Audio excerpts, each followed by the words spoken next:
Hello, I would like to briefly demonstrate Cimatron's ability to program a part that you might consider to be 2D with a various strategy of 2D and 3D procedures. Let's begin by creating a toolpath folder, which will essentially set the height of my clearance, and we'll define the part and the stock. And we got a lot of different ways to define the stock. We're just going to use bounding box, and we'll give it an offset of 100 thousandths, and we'll assume that this is being held in a vise. Okay, then we're going to create a procedure which is a volume milling procedure, which is really a 3D procedure. And I'm going to load my preferred values and look, which will set up some formulas that I like to use. And the part surfaces that we're going to machine, of course, are all these. We just say select all. And we'll start out with a 1-inch cutter.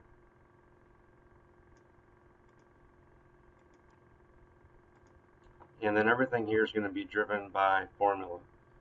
So for instance, the amount that I'm leaving is 10 thousandths on the walls and 5 thousandths on the floors. And currently I have that as a formula of 1% of my tool diameter. We can just override that if we want, but the formula is nice, and I'll show you why I'm using it here in a little bit. Same thing with the down step and the side step. It's all based on the formula of the cutter's diameter. And the RPM and feed rate can be handled a couple different ways. We can have it automatically come in with the tool, or we can store it as a parameter, like with a template. So I'm gonna go ahead and select set machine parameters, and then that will bring in the RPM and the feed rate that's set to the tool library.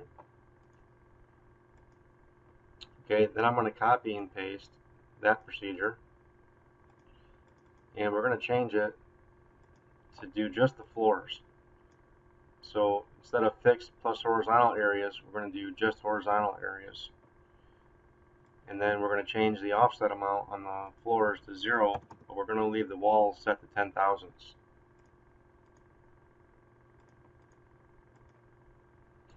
Okay, and then we're going to take both of those, we're going to copy and paste, and we're going to change the tool from a 1-inch to a 1/2 inch.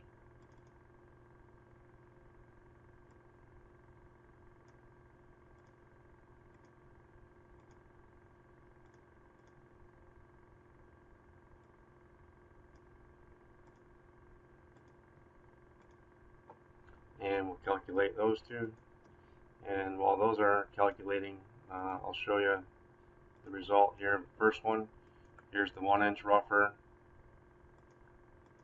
Here's the floor milling, of course, doing all the horizontal areas. Then we're going to take these two, we're going to copy and paste those again, and then we're going to use a 1/4-inch cutter, and maybe we want it to be a flat this time.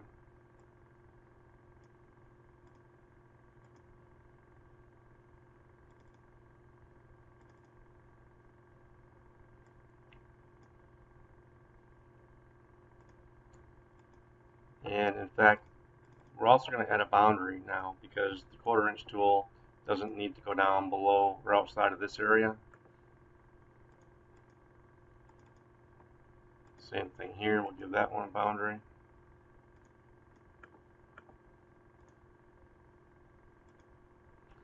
Okay, and then we're going to copy and paste these two.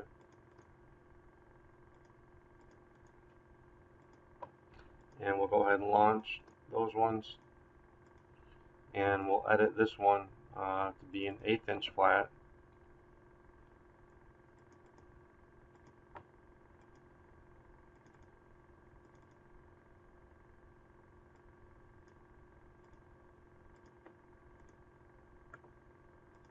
And we'll get those guys calculating. And then we're going to Then add a 2D procedure, which will be a 2D closed outside contour. And this one is looking for green vertical faces. And you can see that it's automatically done all the chaining here based on green vertical faces. And we'll save and calculate. And then we want to do one more procedure. And this one will be 2D open contours. And this one is looking for blue vertical faces.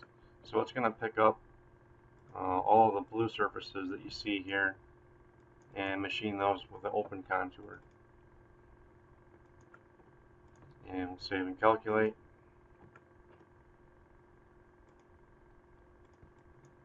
And you can see that all the outside chaining is done. And these are all on different, well, they could be on different levels. These heights are different. And you can see how the Z start is taking into account the height of that surface.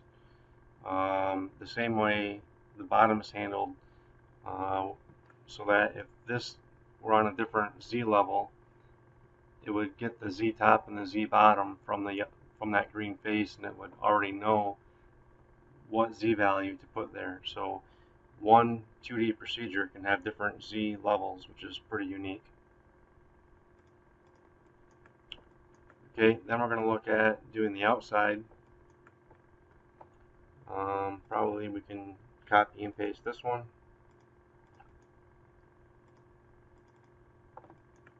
And we're going to reset all the chaining.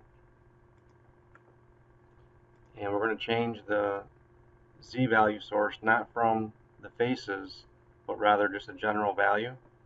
And of course we can pick anything on the geometry for a value. So the Z bottom, of course, is going to be here. And maybe we want to go a little bit deeper. We could say minus 50 thousandths. And then in order to chain that, we're just going to pick this bottom face. And of course it finds its way around the outside.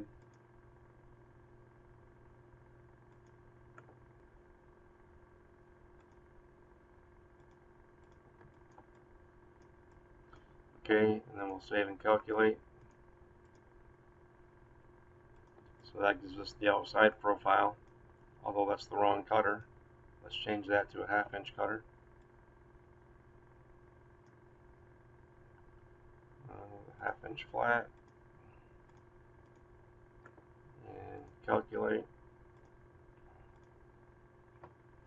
Okay, and then we need to pick out these vertical areas right here. So we're going to again do another procedure. And this one will be a remachine. And I've got this one set up kind of neat where we're going to select all the surfaces, of course. But for the boundaries, I can just pick on the top of the surface, and that's going to be enough to dictate that boundary. It's allowed to go outside that boundary by just a little bit.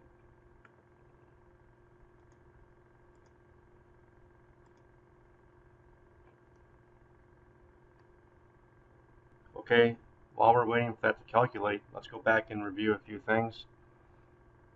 We'll look at the 1 inch cutter cutting the floors. Then we had the 1/2 inch cutter coming in and getting closer, and it finished the floors. And then we had the 1/4 inch coming in and getting a little bit closer and cutting the floors. And if I show you the floor with the 1/4 inch cutter and the 1/2 inch cutter,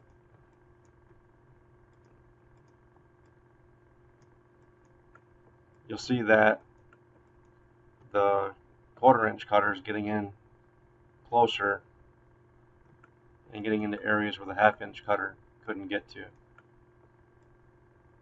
So it's a very efficient method for machining all of the floors.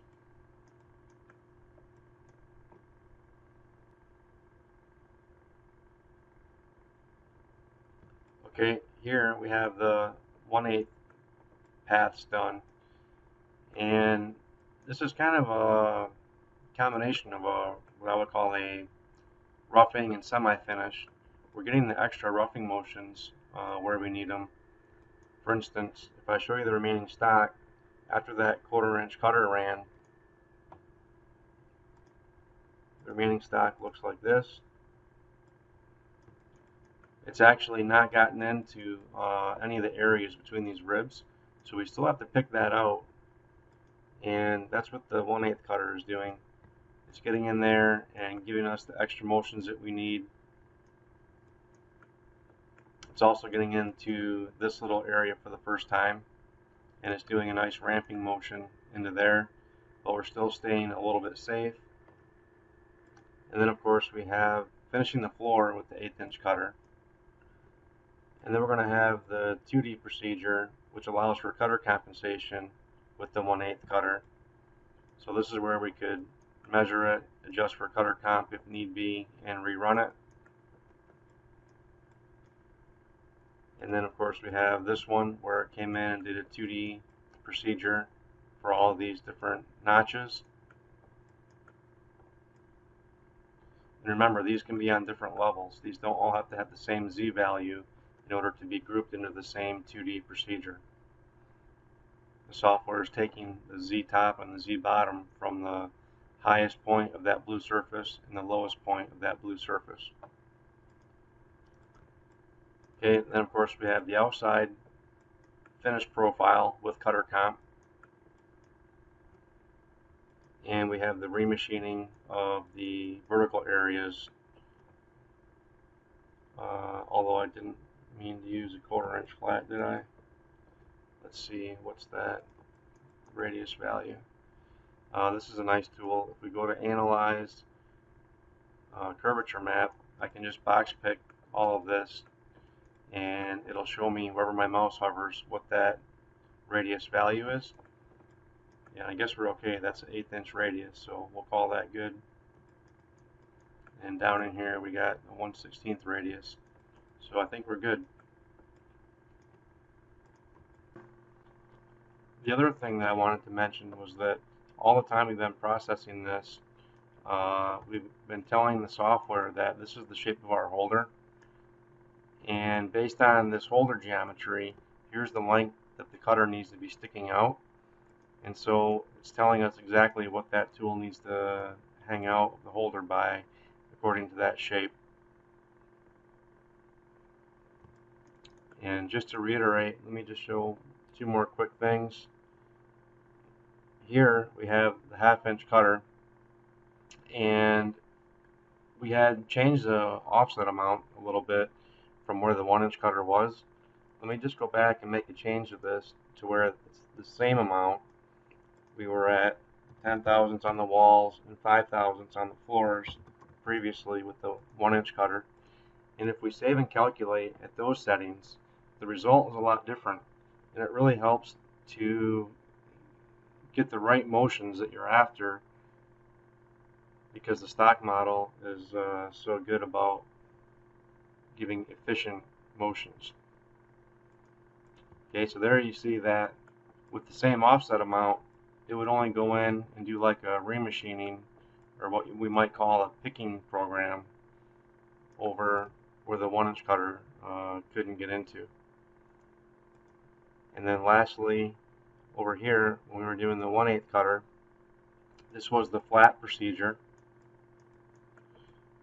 Okay, and this floor procedure is actually very much like a 2D contour. You can see that we're going around. It's basically one pass at the full depth of all these features. It's very similar to chaining everything, right? And if I were to go into this one, even though that's a rough procedure, I could set that to have a 0 offset. Here we were at, basically a thou off the walls and 0 on the floors. Well, there's no reason we couldn't make that just a basic offset and be 0. And this is basically going to be a finish pass at the full depth, just like you were going in and chaining everything.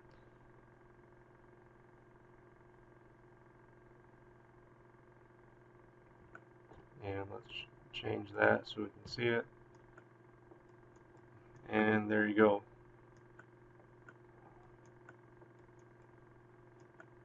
So again, very quick programming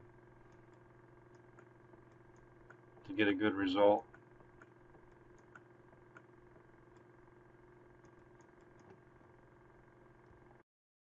Anyways, that's a pretty quick method of programming something like this.